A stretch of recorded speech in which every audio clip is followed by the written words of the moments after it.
Magic Mike Show, where you hear the experts speak. The Magic Mike Show. Tune into the show every week. The Magic Mike Show. You can trust the show is the bomb because it's being brought to you by RacingDudes.com.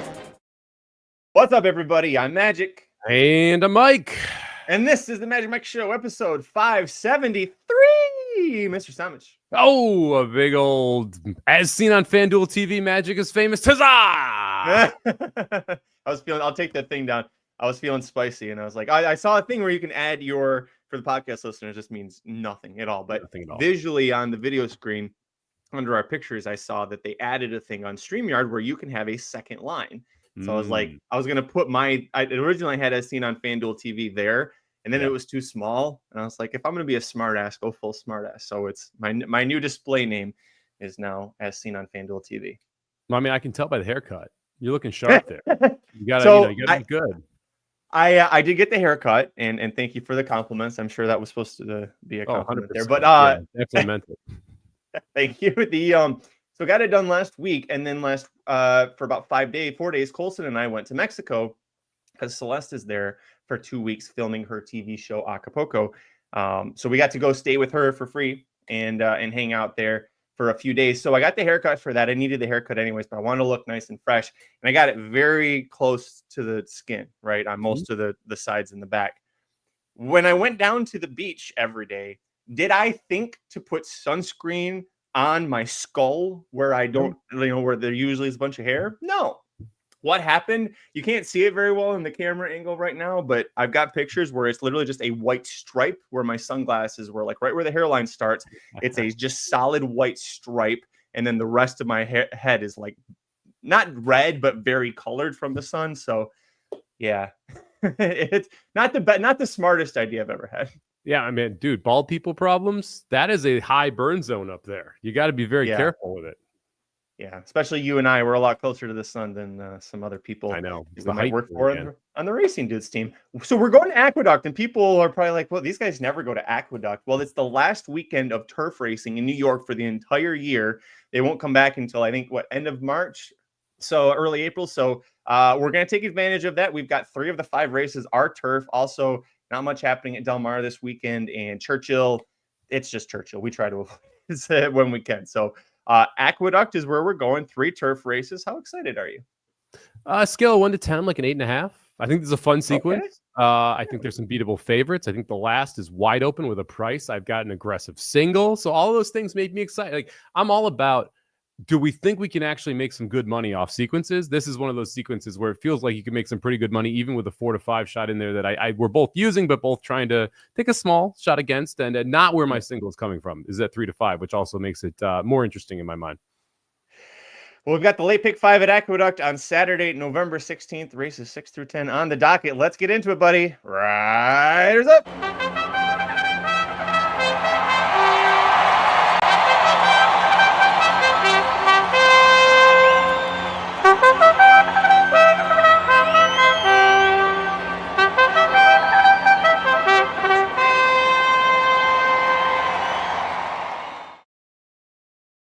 All right, kicking off the late pick 5 at Aqueduct on Saturday, November 16th. Race number 6. We're headed to the inner turf course for a mile and the 16th route.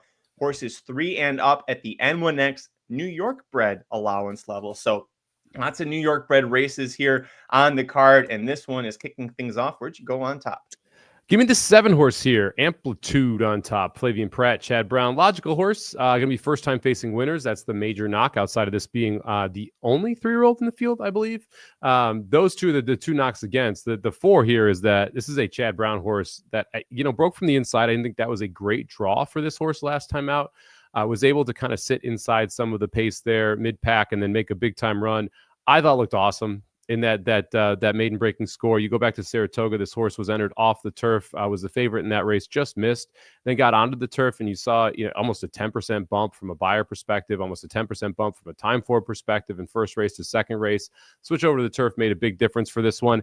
And to me, when you look through this field, not exactly a group of world beaters in here. It feels like this isn't the toughest N1X state bred allowance that you're going to see at this level in New York. And so I don't think that the jump from the non-winners to the winners here is as drastic as I do in some cases. And again, you get Pratt on a brown horse that seems to be improving, that has every right to improve again in this spot here, and going to be second time turf, second time 2 turns. All those to me make a pretty big positive here. So I'm going to go with a 7 Amplitude on top. Did you use this one? Here it's my top pick. Yeah. No, not did I use it. Same top pick. So you and I each went 3 deep here. We only agreed on one horse, but at least we agreed on the same top pick. Usually it's like our third pick for each of us is like, okay, well, we agreed on this one. So I like that we agreed on Pratt here on that horse. Next up for me, I went with the number 4, Mr. Tonic, who is 6-1 on the morning line. And this horse, if you just look at the turf, the 3 turf route races this horse has had, broke the maiden in the route debut back in July at Saratoga. It was against New York bred Maiden 40 Company, but he was in for a wave tag because he was coming off of such a very long layoff. He'd been missing for over 2 years. He missed his entire 4-year-old campaign, had 1 start at 3, and that win came with Frankie Dettori aboard. And then they were in an off-turf muddy dirt race. Didn't really do any running, but the last 2 races, both over this course and distance, going a mile and a 16th, second beaten ahead from well out of it, third beaten 2 lengths. And now we're going back to Frankie Dettori. And to me, that's what kind of pushed me into, I'm absolutely going to use this horse because he was the difference maker back on July 25th. And I think he'll be the difference maker again here at a nice price. So give me the 4. Yeah, I don't hate it. Like you said, going back to State Bred Company, I think that makes a difference. Gets a much better post, was 10-12 last time. Draws the 4 post in this race, so the post is an upgrade. I like the Dettori move. I think that's an upgrade over Rosario Carmouche, specifically over the turf. So I can see where you get to the 4. Just missed my ticket here, but not one I'd talk you off of either. Second for me, the 5, Miracle Mike, right to the outside of that 4 horse. First off, phenomenally named horse here. Yeah. This is a horse that's lost to Slap in the Face 3 times the last 3 efforts. And I can make excuses for almost all of those efforts. The last one specifically, I thought had a really rough trip over this turf course. They go 23-3, 47 to the half. And Miracle Mike was 3 wide the entire time pressing. Ends up making the lead in the stretch before quitting in the final 16th. That race, to me, a lot better than what it looks on paper. If you go back to the last time this horse got a decent trip, that was 3 back in kind of chased no pace in that one, where Laurel Valley ended up going gate to wire, winning that race at Saratoga, going a mile and a 16th. This is one of those horses which has tactical speed, but kind of needs the trip to work out correctly. And you've got other speed in here. You've got Kid Cressa on the outside, who is definitely going to show some early pace. It feels like the 5 Miracle Mike gets to pocket up in behind that one and then tilt out. First time, I think, in a while, we're going to see this horse actually get the trip that it wants, and the price is right here at 10-1 on the 5. So give me the 5 Miracle Mike, projecting a little better trip this time for a horse that also has every right to improve. When you go back to what this horse did in the Pletcher Barn in his 3-year-old season, numbers kind of been in line into the 4-year-old season. Feels like you do have a chance to take a step forward at some point here, and I think that's what we do today with a better trip here for Eric Cancel. 4th horse for me, didn't make my ticket, but I saw the same things you did. And at the price, I think the last 2 races, the horse got stuck really wide.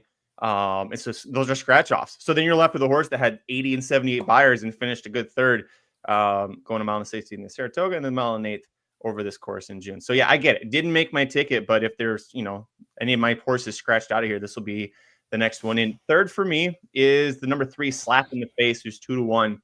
And this is not a horse that I was excited about putting on. But his last 3 races, he's always come so close. It's at mile and the 16th. This horse loves to run second and have an excuse for why he missed. Last time out was the 90-cent favorite. Now you mentioned Miracle Mike. He was finishing 3rd or behind this horse rather. But Miracle Mike's got more excuses. Slap in the Face. I mean this jokingly, but Slap in the Face needs a slap in the face to be like, wake get your shit together and go home. Because other than the one race, which is off of the 7-month layoff there in June, when he finished 4th, not bad. The last 3 starts, finishing 2nd, had to break from post 7 in each of those.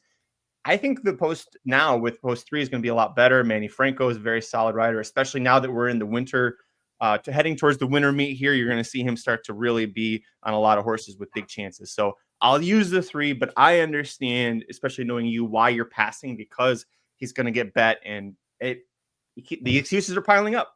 Yeah, to me, there's 2 things that feel like they're guaranteed for Slap in your Face. First off, He will win at this level at some point. And second off, Yes. when he does so, I will not have him because Fair. it's taken too long. And the price has gotten shorter and shorter each time. You're like, okay, 4.5 to 1, 3 back. Yeah, like that's fine. 6.5 to 1, 2 times back. Okay, I can see why you're playing that horse. 90-cent favorite last time out. All right, we're getting a little dangerous here. And now we're 2 to 1 in a field where buyer wise, yeah, slap in the face makes a ton of sense. And field time form wise, slap in the face makes a ton of sense. 2 to 1, probably gonna go off shorter to that. No thanks. Like if this horse wins, Yep. I'm fine with losing because I just, like you said, I look at Miracle Mike, who's run third to this horse a couple times. And when this horse has run second, the excuses are all on Miracle Mike's side from a trip perspective. None of them are on slap in the face's side. He should have gotten the job done one of those previous 3 races, never was able to do so. Ran a really, I'm going to say, unthreatening second in all of those races. Like, I never thought he was going to win any of those. And when you go back and you watch replays, you're always like, yep, that horse is going to run second. That's not the type of horse I want as a favorite. And that's the main reason why slap in the face stayed off of my ticket, especially since like he'd be the 3rd or 4th on in this race for me. And I'm not willing to take that type of horse at that price as the 3rd or 4th on to a ticket. However, I wouldn't be shocked if slap in the face wins. I wouldn't be shocked if you're live, and I'm not. But this is just one of those horses that I'll go ahead and pass. I won't pass on the horse to his inside, though.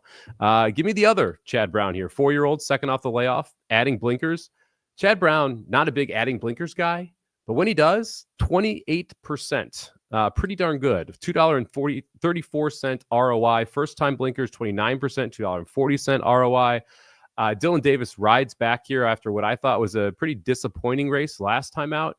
The horse chased a pretty good pace first off the layoff and then just didn't have any kick in the lane. My expectations is we're going to be a lot better here. Second off the layoff, we saw a big improvement first-time starter to second-time starter when the horse came back and broke the maiden there. I think you see a big improvement from first-time out to second-time out.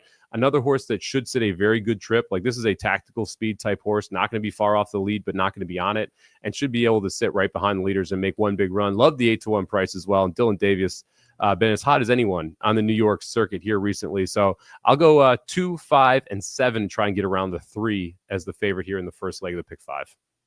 I went against the 2. I know the buyers are a little low, but I'm not too worried about that. I didn't like that. Irad Ortiz is here. Like he's at Aqueduct riding this card, and he's not on this horse, and he'd been on it for the first 2 starts last year. Now I'm pretty sure, I'm looking it up right now before I say it for certain, but I'm pretty sure he was out of town when this horse ran back on the 21st. I'm looking through to see. Yeah, he was at Parks. That was Pennsylvania Derby Day. So he was at Parks. So he wasn't free to ride. So Chad Brown giving Dylan Davis the ride back, that's fine. I'll let the horse beat me here. It's not one that was super exciting, but it's the stats angles about adding blinkers for Chad Brown. I kept seeing that going, a profitable angle with Chad Brown with a good size sample. Like that's crazy. That's the thing. I mean, he's a 24% trainer, but pretty much any angle you look at, he's over 20%, but sub even money ROI. He's not over the $2 mark. Blinkers is one of those few times where he is over the $2 mark almost across the board. So it tells you that he's adding blinkers to horses that haven't been successful, and then all of a sudden they become successful, which is exactly what we're hoping for the 2 horse here, Fake Celebrity. And Dylan Davis, by the way, feels like he's starting to get more Chad Brown mounts. I'm not sure if you've noticed that as well, but like if you look, this is going to be his 82nd mount at Aqueduct. By the way, they're 30% together, $2.53 ROI. Going to be his 98th mount over the last 2 years for Chad Brown, 27%, $2.36 ROI.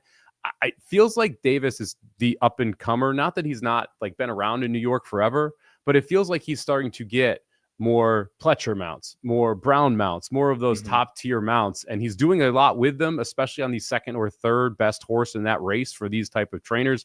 We've seen what he's done with Christophe Clement with the second or third best Christophe Clement horse. I feel like Davis is starting to get more and more of these mounts. And so to me, yes, Irad not in this race but going to be there.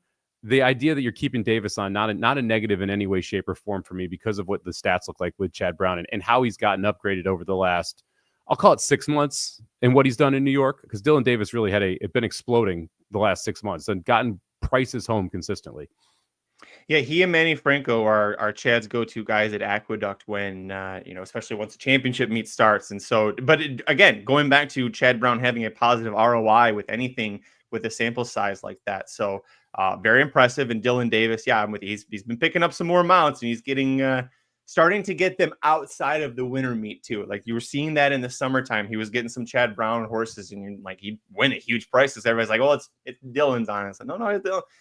He's been trying to show us for a couple of years. He's a pretty damn good rider if you give him a good horse. So respect it, just not for me. Second leg of the late pick 5 at Aqueduct on Saturday, November 16th. Race number 7 is going to be on the dirt.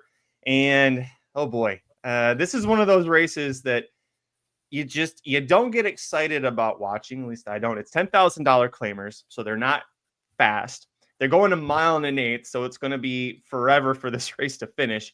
And you have a horse in the 3 Valens Day for Linda Rice, who's trying to ride what he's looking for is a 5th straight win here, and second since Linda claimed this horse 2 back. So a very likely winner, but even though we're using the 3, we're also both using a different horse.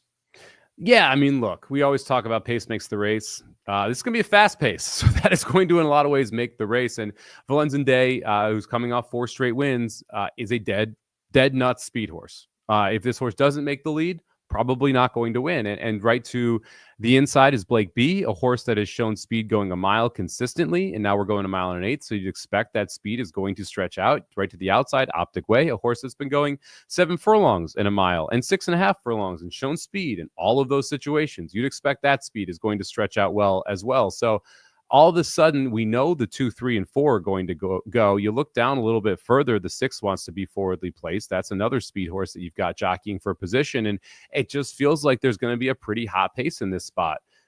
All that being said, the 3 horse is the best horse on paper, right? And so it's hard to say, okay, I'm going to try and get around this 3 because if Valenzen Day, for some reason, is able to shake loose, 1.1 miles, the front runners are a positive thing to have at Aqueduct now, I guess, where we lost the back part of it at Aqueduct here. So I trust Valenzen Day to be able to be forwardly placed, and it's a 4-year-old as well.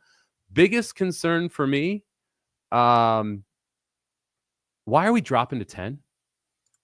Like, this is a horse that's now won 4 straight, and Linda Rice is dropping down after claiming, got to win off the layoff. Like, it feels like you could go up to 16, 20, 25 and be able to have this horse in a positive spot. Feels like you might be able to find a, $25,000 allowance, and you could find a positive spot. So that to me is the one big concern. Not big enough to leave Valenzen Day off the ticket. Top pick here for me, but I one that I'm kind of a little more lukewarm on than most 4 to 5 shots, and one that I'm not willing to single in this spot.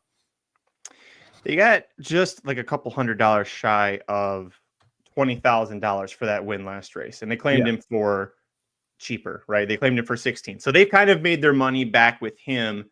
And I'm trying to figure out 28 times 0.55. It's another 15,500 if they win this race. So, and if they get it claimed, it's fine. Like I respect what you're saying there. This is an aggressive barn. This is what she does. This is why she wins so many titles. Training titles in New York, is because she gets these kind of horses and she just gets the win. And if they get taken, it's like Saffy in Florida. He'll throw him in there for a lot less than most trainers would do it for, because he's like, I just want to win. It's all about that churn. So, so we're both on the 3 and the 8. That's the one, man. If there's a speed duel like we think there's going to be here, this is the horse that's proven so many times at 1 mile, whether it's 1 or 2 turns at 1 mile, it's going to come running. He's got that ability to pass horses. It's just, will the front runners come back to him? Well, I'm going to need the front runners to come back, right? The only effort we saw at 1 mile and an 8, this horse was actually on the lead at Saratoga against $14,000 level claimers. But since then, we have not seen this horse on the lead again. And that to me is the key here. It's where's Leslie going to be able to put this horse from just a tactical position? Last time out, ran second to Valenzen Day going 1 mile.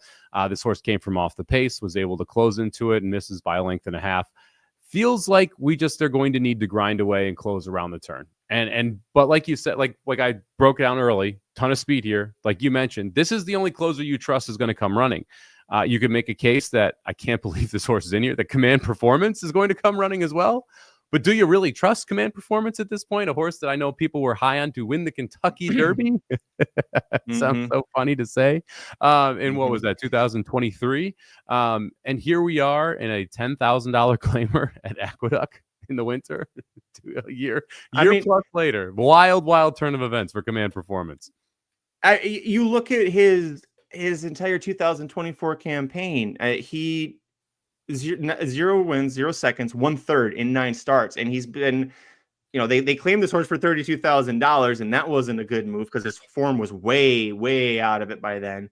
And he hasn't run any better since they claimed him for 32. They keep dropping him down the ladder. Like, this was sorry, Oscar Brera, the trainer. This was a bad claim. This was a really, really bad claim. A horse who comes out of that infamous 2021 Breeders' Cup Juvenile, where Corniche had one start in the Amsterdam, ran like shit. Giant Game, Oviatt Class, Papa Cap. I mean, just so many bad horses in that Breeders' Cup Juvenile. Performance is one of them. I did it real quick when we move on. The one steady progress was the horse at a price that I thought could be interesting. The buyers aren't super exciting, but this horse kind of figured things out back in January at this distance, made in 20, got the win, and then has been second, third, and then got a win last out. And that win last out was against $25,000 claimers. If you just ignore everything that happened before 2024, the horse looks pretty good and in form. It might be a little sneaky here. Yeah, I mean, the connections leave something to be desired. That's why you're getting 15 to 1. It is why you're getting 15 to 1. I will give you that. And this, I don't know, man. This feels like it's a salty $10,000 claimer, like just because of the fact that, like, I kind of liked Blake B a little bit. The 2-horse, now the distance, an obvious concern here for Blake B, but you've got a horse that hasn't needed the lead, winning at a mile before. That would be the kind of the price horse here, but at 6 to 1, it's not even that great of a price that I would look toward. This is just, it's a messy race, Magic. This is just kind of a messy race. And yeah, I mean, I guess I would make a case for Command Performance if I was going to make a case for a 10 to 1 plus shot, but it wouldn't be much of a case. It wouldn't, and that's kind of why I ended up at 3-8 here. I feel like the 3 is the best of the speed. The 8's the best of the closers. And I have prices later that I really like. And so I don't really want to try and get too crazy here in a race that I kind of hate. Like, look, if you don't have a big, like, if you have a single you like in the first leg, or you want to use my single in the second leg and you have a bigger opinion than I do in the fifth leg, I don't hate the all button here either. Because, man, it feels like if Valenzende doesn't win, it's a dartboard. It does feel like Valenzende is the most likely singled horse in this sequence, that's for sure. Let's head back to the turf for the third leg of the late pick 5 at Aqueduct on Saturday, November 16th. Race 8, mile and 16th for New York bred fillies and mares on the outer turf. So that'll be a little bit of different setup here. And Dylan Davis, we talked about him 2 races ago when they were on the turf. He's on the 2 to 1 favorite, Autumn, who breaks from the rail, 5-year-old mare, facing a bunch of 3-year-old fillies. The 8, also a 5-year-old mare. But where'd you go on top here? Yeah. Another horse where it's really hard to be excited about is the one Autumn, where you're just kind of like, really? We got an 0 for 11 that just loves to run second and third, and we're 2 to 1 here in this spot. All right. Give me the 2-horse. This is going to be my single. And this is, we'll call this an aggressive single. I think we'll call this, we'll go with an aggressive single here. 9 to 2 on the 2-horse, second time, Horatio de Paz. And this is a horse that when you look through the PPs, it's not gonna jump out at you. It's gonna be a second time starter. Took a long layoff after that first race, and it's just a horse where you go back and you look at that race and you watch it back. You're like, okay, a lot of things went wrong here. And this is a horse that, by the way, Magic, you'll appreciate this. She's a full to Voodoo Song. Yes, that Voodoo Song. That was an 8-time winner, all on turf. Grade 1, 3 grade 1 wins, over almost $1 million earner. She got bet in her first race. If you watch the race, she got bumped at the start, had to steady, never really looked comfortable throughout it. It's a race that produced the next out winner in the second spot. It's come back pretty good. You got to think there's just a little bit more talent here than what we saw in that first start. If you look at DePaz's numbers, he's 13% off this type of layoff, 12% off second-time maiden starter, 14% when he takes the blinkers off, which is something he does here. There's just enough here for me to like this horse in what I think is a stinky field. I don't think there's much in here, and I think that if just one more can progress out and be anything like Voodoo Song, her sister, she's got a big shot at winning this, and 9 to 2 and singling here separates me from a lot of people. So I'm going to single the 2-horse just one more here. I went 3 deep, did use this horse, but I love the aggressiveness. I remember Voodoo Song, and by the way, Voodoo Song did not win the debut, won the second career start. It was going a mile on the turf at Aqueduct against New York breds on November 5th, 2016. So 8 years and a few days later.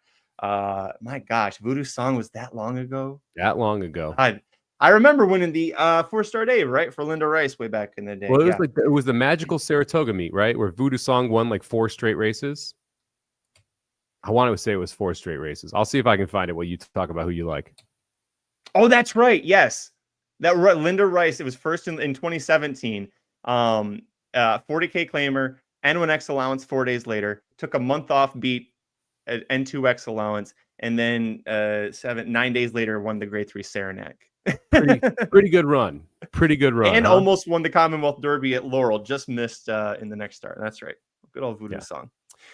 Okay, as I mentioned, I went 3 deep here. Did use the 2. I did use the 1. Autumn was the top pick for me. Just again, a horse that's piling up excuses, like you said, but 6 for 11 and finishing second or third is 4 for 5 in the money at Aqueduct here.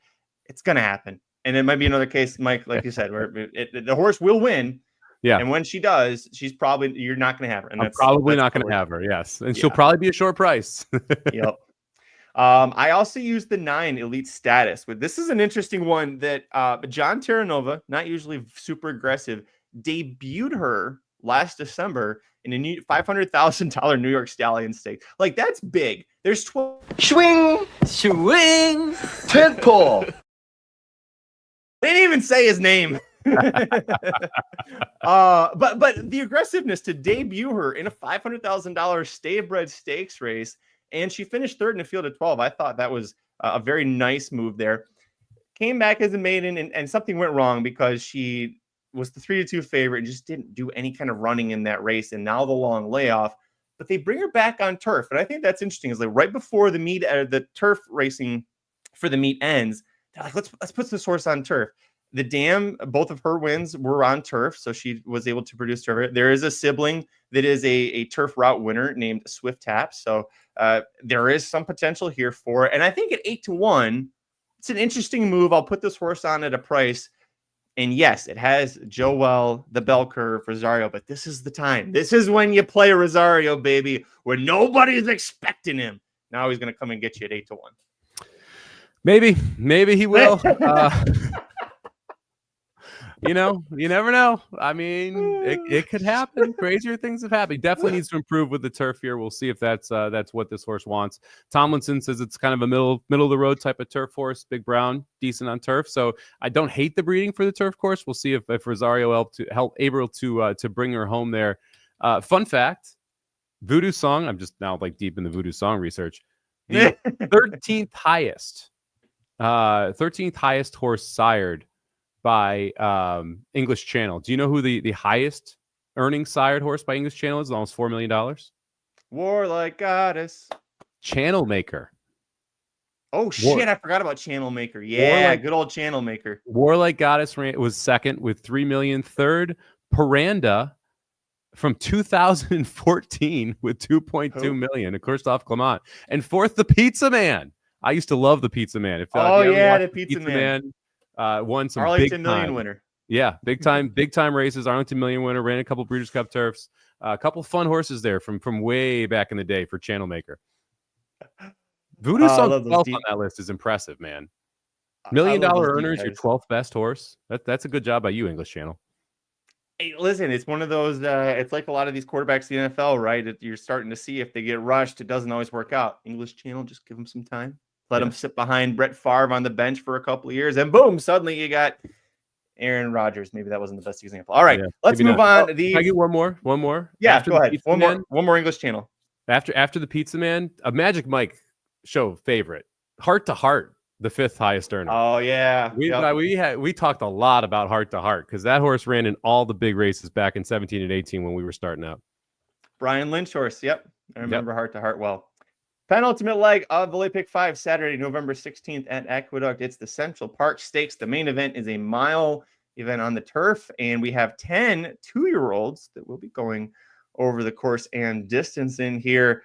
I legitimately love this race. I think there are a lot of horses with big potential that after this weekend, we'll see move down to Florida, and then we'll see them have a big winner down there. So tell me, who's your top pick in the Central Park Stakes? Over under 1.5 stakes winners in the Champions Meet come out of this race. Oh, specifically at the Champions Meet? I'd say under, but I think there's over 1.5 stakes winners in 2025. out of this field for sure. Yeah. That's fair. Yeah, I feel like that's in 2025. Yes, I'll definitely take the over. Yeah. Top pack for me. Give me the 4-horse. Jack and Jim. Madacat Stables owns this one. Grand Motion trains. Thought looked really smart on the debut. Did not break well. Had a little bit of trouble. Was bumped early. Kind of everything went wrong, and Franco was just really patient on this horse. Sat mid-pack in a 12-horse field and came flying late. Had to go a little bit wide, but came absolutely rolling. Ends up winning by 3/4 of a length on the debut there. It feels like there might be a little bit more speed in this horse just because of how that race started for Jack and Jim. And then you saw that, just like I said, killer closing kick there as well. This is also a race. We talked about that 1 1/8 race where there was speed. There's a lot of speed in here. Because you've got the 1-horse who went gate to wire last time, or I'll try to go gate to wire and quit at the end in a stakes race last time. The 2-horse went gate to wire, breaking the maiden last time, including 22-4, 44-7. The 3-horse came out of sprints to stretch out last time and was forwardly placed. The 4-horse, another one who wanted to be forwardly placed. The 5-horse wanted to be forwardly placed. The 6-horse coming out of a sprint went gate to wire. It's just on and on down the list. The 8-horse, another one. This is just a field loaded with speed. And it seems like a horse like Jack and Jim, who probably has a little more tactical speed than we saw last time, but has a devastating closing kick, is a very good spot here to be able to pick up the pieces late and run by those closers, which are going to be tiring. So like the 4, Jack and Jim, quite a bit here on top. What about you, Magic? Second horse for me. And by the way, we have full agreement on the 3 horses we're using, so it's just a matter of which way we put them. But yeah, Madacat Stables also bred this horse because they campaigned Slumber with Chad Brown, another horse that was at his peak when we first started the show. Boy, it's like a flashback show today. God, I feel old, Mike. It's been 6 years. It's crazy. But yeah, Jack and Jim for sure. All the reasons you mentioned on the ticket for me. Top pick, I did go with the 9 Early Adopter, who's 3-1. It's Pratt, it's Chad Brown. Manny Franco actually was on this horse and is going to stick with the motion horse, which I think is interesting. Mm-hmm. But we're getting Flavian Pratt, so we're doing okay. We lose Manny, we pick up Pratt.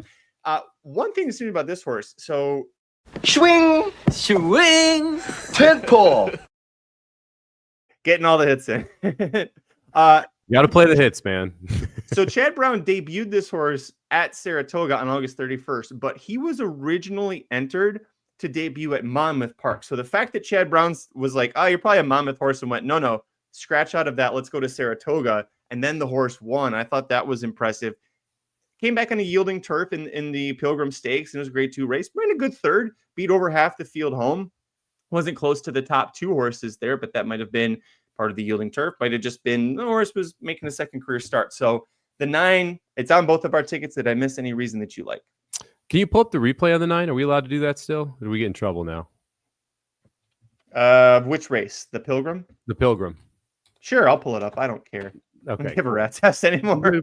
We're gonna dive back in here live. We won't get in trouble live. If I have to edit it out after it's like on YouTube for a while, then fine, whatever. But no, go ahead. Talk to me about the replay, and I'll pull it up. 9 is my second choice here, and you can just play. You can play from the top of the far turn on, because that will show you why this horse at 3-1 is going to be heavily bet. I think this horse goes off at 6-5, maybe 7-5. Maybe that's short here for early adopter. Let's see, the 8-horse. You can so it's the red and white silks. If you're watching, it's here like in 3rd. Yeah, try and hit the play there. It might have been a little bit earlier. There is a pretty heavy check here at some point in this stretch. Maybe it was a little earlier. Was it in the turn? Right there. The 6 came out. Holy smokes! That's why this horse. I forgot how brutal that was. That's why this horse is going to be pretty. I knew it was somewhere in the stretch. I didn't know if it was top of the turn or late. But yeah, that's why. And notice, okay, let's rewind it. Sorry for all the podcast listeners. This is terrible content. This is why you watch on YouTube, people. Yeah. So early adopter making a move right here in between the 4 Zulu Kingdom, who ends up winning the race. The 6 Smooth Breeze fades out. Almost knocked him over. Now look where the 8 is. The 8's now 2 lengths behind the 1, 3 lengths behind the 2, 3 lengths behind the 6. Passes both the 2 and the 6. Re-rallies off that check. So there was quite a bit left in the tank there for this horse, who ends up getting 3rd, past the horses that it had to essentially check behind. You're going to see a short price. And that's one of the reasons why the 9 wasn't my topic. I think an early adopter gets bet down pretty heavily off of that trip, because wins the debut, ran very second there, very good in the second effort. And Zulu Kingdom, the horse that won that race, Very good horse, right? So, and I believe that this horse probably was in a photo with Zulu Kingdom. Maybe loses by a half length in that race if does not experience any trouble. So, our early adopter, second pick for me, mainly because of the price. I think early adopter and Jack and Jim pretty safe as the 1 and the 2. I think you'd probably agree with me on that one because I think you ordered them 1, 2 as well. I just flipped them around because of price. Third pick for both of us then would be the 6 horse, Not for Hire. And I mentioned all of the speed that we have here with Not for Hire. And Not for Hire won the debut going 6 furlongs, looked phenomenal on the front end, absolutely just destroyed the field for George Weaver. Vekoma horse ran second there. We talked about how good Vekoma has been for a sire. Not this time, the sire of Not for Hire, a sire that does very well stretching out, 6 furlongs, whatever you want to talk about.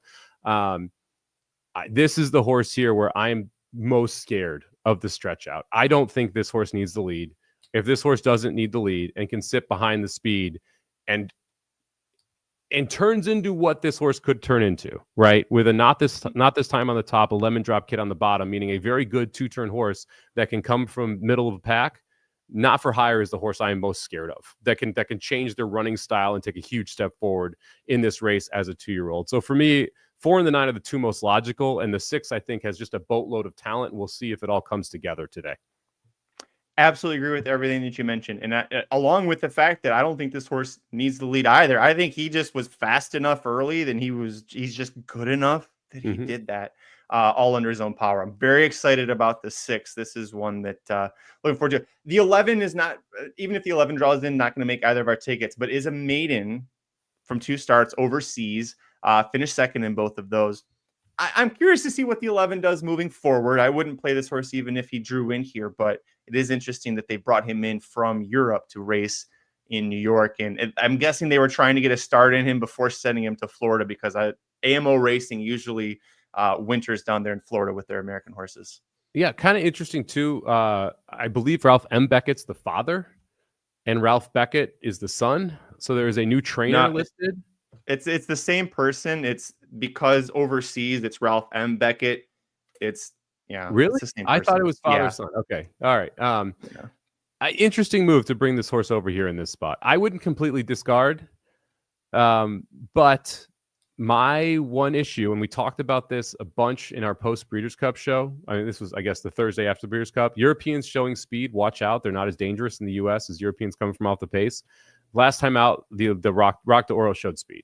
This was a forwardly placed European horse. And in this race with all this speed, I don't want a forwardly placed European horse. I would want one that's closing. So wouldn't use the 11, but I do think is interesting when we get down to Florida. If especially if this horse scratches out. I'd love for Rock de Oro to scratch out and then get put in a paceless Florida race where I can use the horse aggressively. Ooh, yeah. Yeah. Need a lot of things to go right, but that would be ideal in my mind. I like that a lot. I was trying to remember, is it there's like 2 or 3 trainers who I always get that to me in my head, they're similarly named. So there's Jorge Delgado, Jose D'Angelo. I'm trying to remember who it's Jorge Delgado. So this horse is most likely going to be with Jorge Delgado after this race and be down in Florida. Ralph Beckett, the trainer listed here, the trainer of Starlust, who gave Mike Somich quite a thrill at 37-1 in the Breeders' Cup Turf Sprint. Race number 10. Let's see if we can close this out with a bang. It's a maiden special weight race, 6 furlongs on the dirt, New York bred 2-year-old fillies. They're all maidens. Who picks up the diploma in the nightcap? I hope we end it with a bang because I will not be using favorites again here. Give me the 8 horse on top. Miss Tiramisu from a boy, Jorge Duarte Jr. Colts Neck Stables, 8-1 on the morning line. So first off, horse has been training okay, but it's the Colts Neck Stables training center that this horse has been training at. So hard to get a very good read on how a lot of these first time starters go. But to me, and this is massive in my mind. Okay, so name changer is a new sire, son of Uncle Mo. Not really going to talk about that. Not much data there. The Dam Fastener. Okay. It's a homebred filly. She's had 2 horses race so far, both for Colts Neck and Duarte. Both won on debut. Both of her other children have won on debut here. The fact that Dylan Davis picks up this mount says something, because he does not ride all that often for Colts Neck here. So I'll take the Duarte Jr. Colts Neck horse, the 8-horse Miss Tiramisu, on top to see if she can have her mother go 3 for 3 with her first 3 children here on the racetrack. Interesting decision. My top pick is the 8 Miss Tiramisu. I'm with you on this one. So here's what I'll tell you about Name Changer, because I was like, who the hell is Name Changer? Horse won the debut at age 2, won 3 stakes in the career, all at 9 furlongs. And with the dams reading, she's going to win, and it maybe 6 furlongs might be a little too short for her, but she also just might be good enough with the trainer. You were the one who was on the Duarte train before most people were with Colts Neck. So I'm happy to be joining you with this horse, and then I've learned after all these years to give Corey Duarte extra consideration every time he enters a runner. So we agree there. Second pick for me, Jorge Abreu's number 2 Blue Eyed Scout is where I'm going to go next. There's Jorge Duarte and there's Jorge Abreu. I'm going to use both Jorge's here. Horse debuted at Saratoga at 6.5 furlong sprint. Pratt was aboard. Horse beat over half the field, home finishing 4th. Out of that race, was not bad at all. Not at all. Came back here at Aqueduct 17-1, and I got to look to see why was this horse not. I mean, the winner was the favorite, but was $1.35, 4-1, 6-1, 9-1. This horse was 17-1, very unfairly ignored. Set the pace, just gets caught late by, again, the favorite, Boston's Finest. And on top of that, the 4th place horse, Blossom Erudite, came back to win her next start and went on to compete in a stakes race after that maiden win. So I thought that was a good effort there. I mean, we're not going to get that price, but I think 17-1 was too far the other direction because she was, 4-1, 7-2 on her debut. I'm not as worried. I'm not thinking of this as a wedding funeral situation. Yeah, I can't with this horse.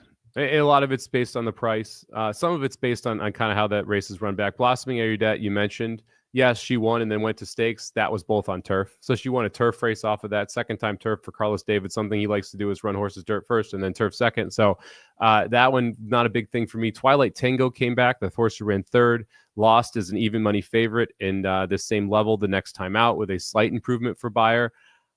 I'm just not sure how much forward this horse steps. And at 3-1, I kind of want to try and beat this one, especially since, look, you look through this, and if you just do it in a cursory glance, 2 horses is going to be 7-5.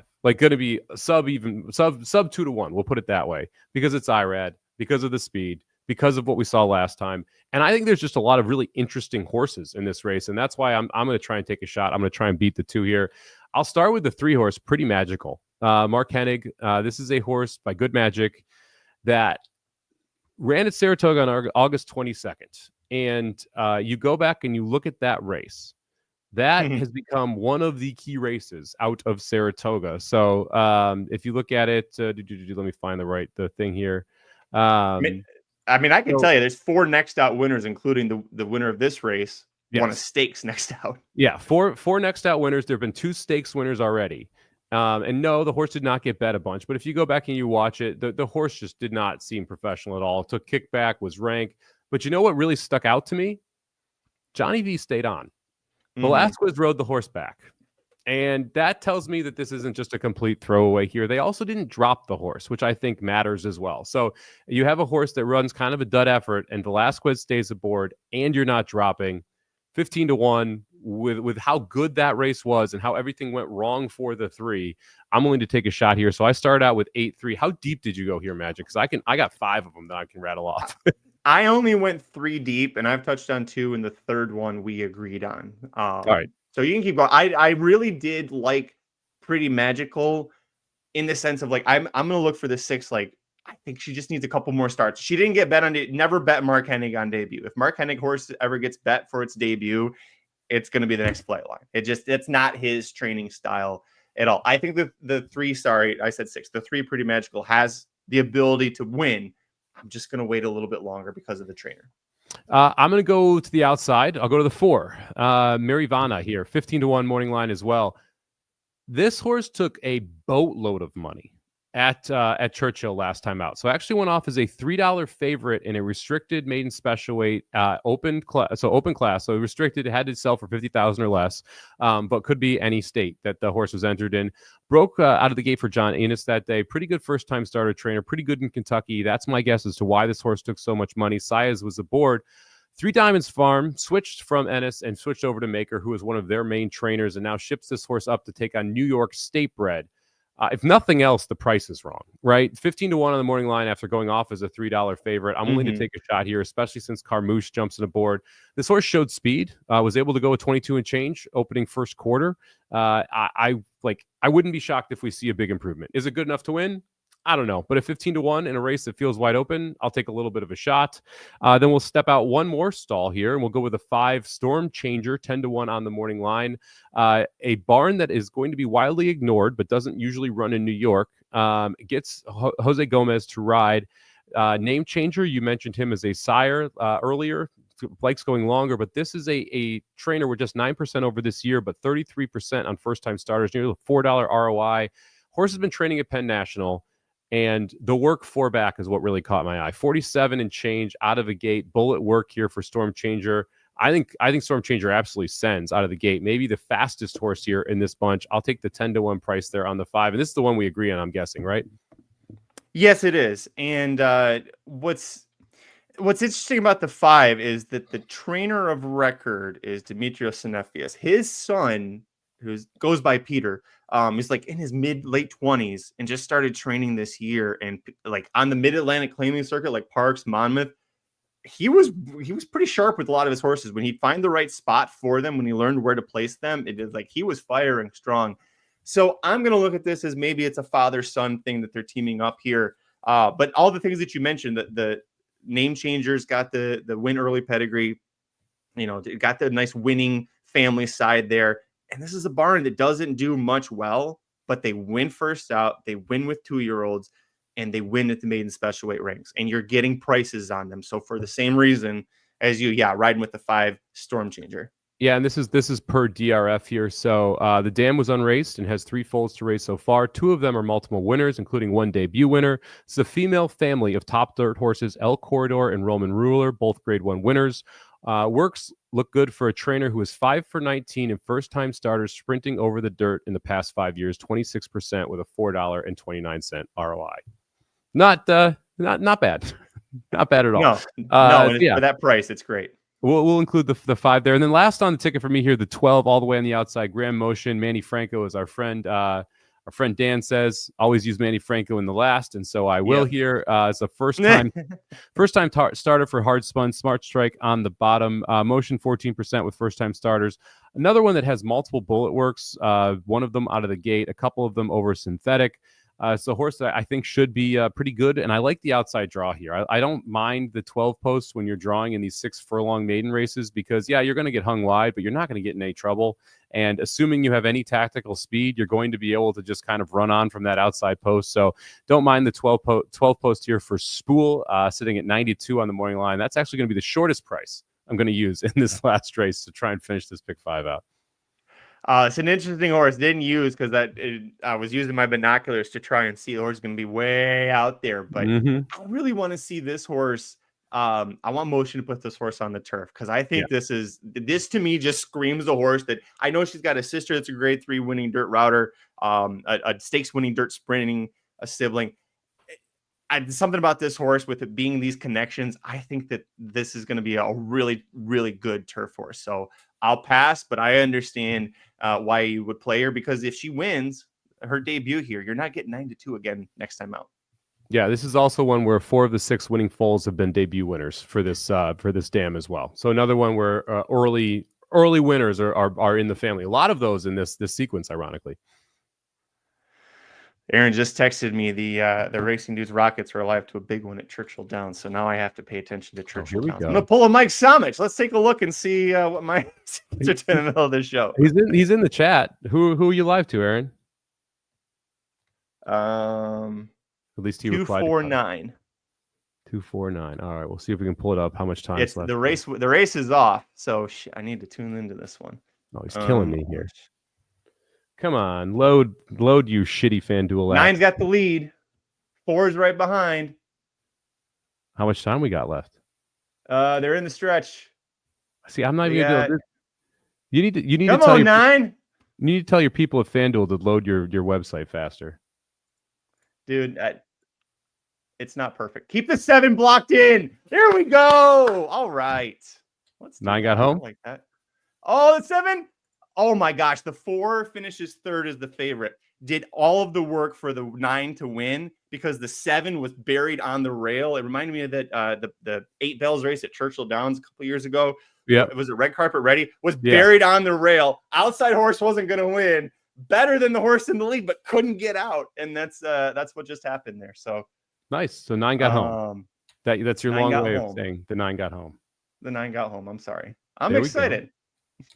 Let's see what it pays. Pick 5. I'm assuming. Pick 5 for the 9 pays $2,296. Well done, Aaron. Okay. Actually, it's not Aaron anymore. Oh, well done. Magic does the Racing Dudes Rockets. I can tell you everybody that now. We haven't made it super public official or not, but yeah, I've been doing the Rockets since start of October, really. So just cashed at $2,300. Well done, Magic. Yay! Oh, Aaron is in the chat. I missed that until now. Yeah. So awesome. And congrats to my colleague, Anthony Pascal. The 9 was his top pick in that race. I can see on my FanDuel Racing account. Yeah, now it has loaded now after the race is like 2 minutes over. You've had a couple ones that have gotten me today. Well done. Well done. Yeah. For the podcast listeners, because they don't give a flying F about this right now, we'll give out our tickets one last time. Yeah, well, it's us. Of course we are. But I will let you know we've got our tickets down below for the visual watchers. I do this the video peeps, everybody who's looking at us and looking at me being an idiot right now. We got it down there. I'm a mess. I'm still on Mexico time. Can I have a word with you, please? Why?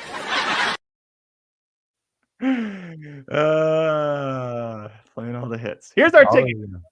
I'm at Aqueduct on Saturday, November 16th. I'll start. I'm going to go 3, 4, 7 with 3, 8 with 1, 2, 9 with 4, 6, 9 with 2, 5, 8, $81 for 50 cents. And because if you're single, you got a $1 ticket. Do I have a $1 ticket? No, I'm 2. I should be 50 cents. 18. Did I do it right? No, 50 cents would be 45. Yeah, I have a $1 ticket. Oh, look at me. Going crazy. No, I didn't single. That's the No, you did single. Yeah. All right. We got a $1 ticket. We're just all over the place. Oh boy. All right. Give me a 2, 5, 7 with 3, 8. And then we're going to single that 2 with 4, 6, 9 with 3, 4, 5, 8, 12 for $1. This gets home, Magic.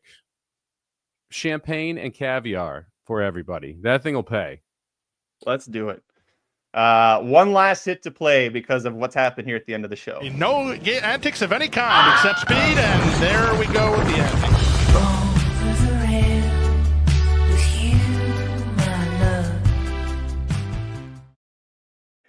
Follow us on Twitter. I'm at Curtis Kalleward. He's at Somobomb 18, number 1, number 8. And catch me on FanDuel TV Saturday morning, 8:30 to noon Pacific. And then I'll be back sometime next week. I forget. How about you? When can we watch you on VSiN? VSiN will be there tomorrow, Friday, from 3 to 4 Pacific. And then Saturday and Sunday, Saturday 4 to 7 Pacific, Sunday 5 to 8 Pacific, talking all things NFL. Thank you so much for joining us. Good luck with your picks. We'll be back next week that'll be our last one in November. So here's an announcement. Next week's show will be the last Magic Mike show broadcast from this studio because we're moving. So we got a townhouse. We're moving out to West Hills. So that means nothing to really anybody except Gary, who's my neighbor, Gary, the Avocado King. I'm not going to be living next to you anymore. Sorry, Gary, but I'll still see you at the track. And so next week will be our last Thursday show from this studio. And then when we come back after Thanksgiving in December, I'll have a new setup. Wait, West Hills where? Where is that, like up by Agora Hills and everything? No, it's just on the other side of Thousand Oaks. It's like Calabasas, Thousand Oaks. Yeah. Gotcha. Just congratulations, west of Magic. Moving on up, baby. Yeah. something like that. We're excited. We're very excited about that one. Thank you so much for joining us. Oh yeah, here we go. Thursday Night Football. Carl Ramrod wants to know, Philly big tonight? I was wondering if there was a Philly Big Five carryover tonight when Carl Ramrod sent that. That was the first thing that went to my mind. I think Philly covers tonight. Yeah, I played them at 3 earlier in the week. It's out to 4 now. I still like Philadelphia at this number. I would lean slightly toward the over, like the Barkley rushing over. Last I saw, you could get it. Well, let me see. I'll see what the updated number is right now. But I think that Barkley has a big game against a Philly defense that has been largely untested. Right now, you can get Barkley over. I wouldn't play it now. It's at 95.5 now. That's a little high. I got 89.5. So yeah, I would not touch that now. But yeah, I like Philly in the game minus the 4. If it weren't a Thursday night game, I'd play the over. But because it's a Thursday night game, not really looking to get in on the over here. So just give me some Philly action here. Magic, what's your favorite body part from your hamstring down? What's your favorite body part from your ham? Where of the randomest shit that's happened this episode? What? What's your favorite body part hamstrings down? What favorite body of myself on a person? Listen, I'm a toe expert. Let's just say this. There ain't nothing wrong with Aaron Rodgers. He threw for 350 yards and 4 touchdowns. Come on, stop. Stop it already. Are you so you're suggesting you're not concerned? No, I'm not concerned. He wants out of.